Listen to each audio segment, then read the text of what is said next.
김민성님께서 모베이스 4,670원 15% 진단 좀 부탁드리겠습니다. 모베이스는 휴대폰 케이스를 만드는 회사죠.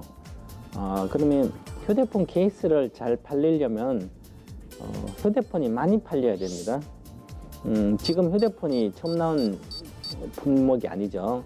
이 스마트폰 2010년도 갤럭시가 내오기 시작했고요. 그 다음에 그전에는 아날로그 휴대폰이 있었지만 스마트폰은 그렇고요. 그 다음에 스마트폰이 성숙기에 들어간 게 2023년도입니다. 23년 하반기에 성숙기에 들어가 있고요. 그 이후에 지금 6년이라는 세월이 흘렀습니다. 자, 그러면 휴대폰 케이스를 만드는 중국 업체도 있고요. 많아요. 근데 이 모베이스는 그나마 고객사가 안정적이기 때문에 이익이 올해도 한 30% 매출도 늘고 했습니다. 근데 하지만 왜 이렇게 주가가 빠질까요? 현재 올해 영업이익이 한 250억 이상 나올 걸로 보이면 지금 시가총액 1,000억이니까 10배만 2,500억 나와야 되잖아요.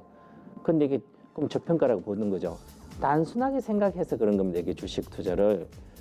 저는 이렇게 만약에 모베이스가 시가총액이 지금 1,000억이라고 올해 매출액이 1,000억이 나온다 하더라도 한 배밖에 안 돼. 그래서 저는 이 주식을 사지 않아요. 왜 그럴까요? 언제 성장을 못할 수도 있기 때문에, 즉 성숙기 산업, 즉 세태기 산업에 들어갈 수 있는 그런 산업이기 때문에 그쪽을 난 쳐다보지 않기 때문에 그런 거죠.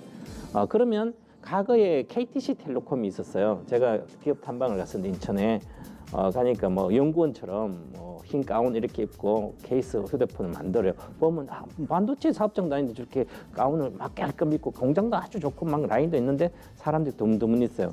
근데 옆에 공장 보니까 라인이 그럼 엄청나게 막 매일매일 밤새마다 돌아가다가 휴대폰이 그 2013년도 2010년 정도 됐거든요.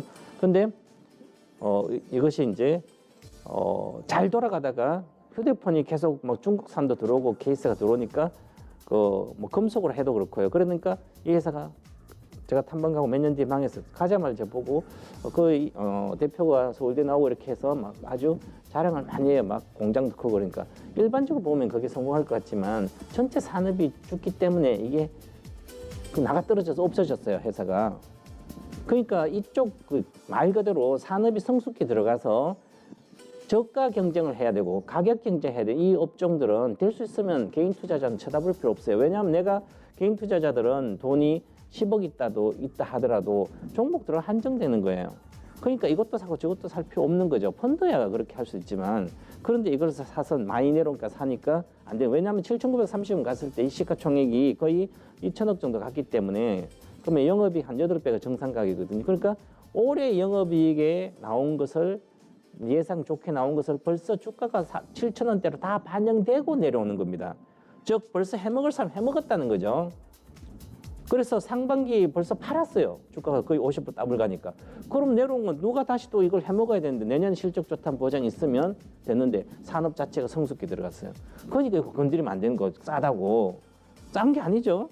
저 위에서 내려왔으니까 싸게 보이는 뿐이죠. 그러니까 가격만 보는 거예요. 더 큰 흐름, 즉 시대의 큰 흐름을 보셔야 되는 거예요.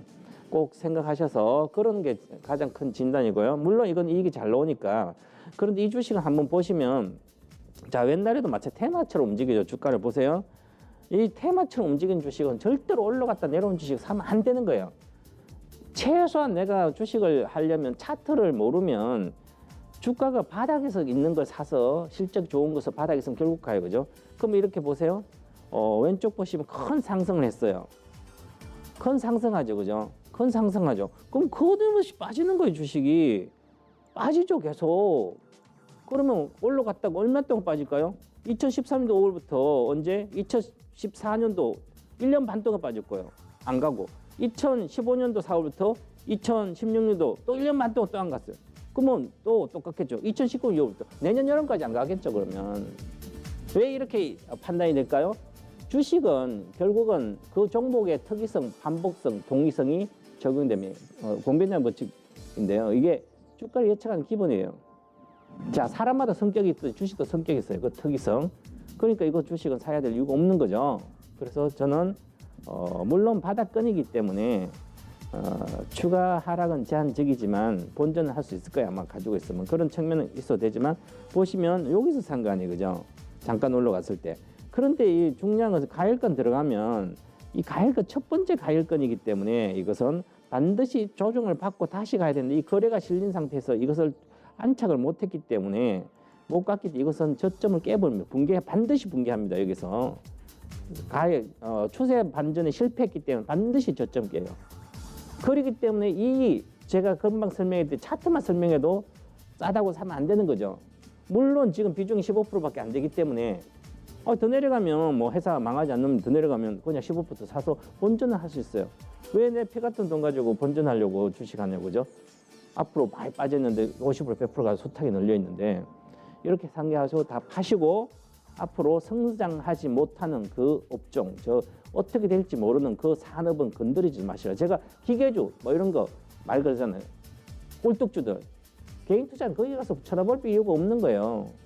꼭 생각하셔서 전략 매도하시고 만약 하고 싶지 않다, 손절하고 싶지 않다면 기다렸다가 4,450원 정도 오면 그때 팔면 되지 않을까. 아니면 뭐 본전까지 가려면 시간이 걸릴 거로 보여요. 내년 봄까지. 지금 단순한 이익으로는 저평가돼 있습니다. 근데 업황 자체가 성장을 못하니까 제가 이렇게 말씀드린 거니까 저는 전략 매도 의견 먼저 드리겠습니다. 네.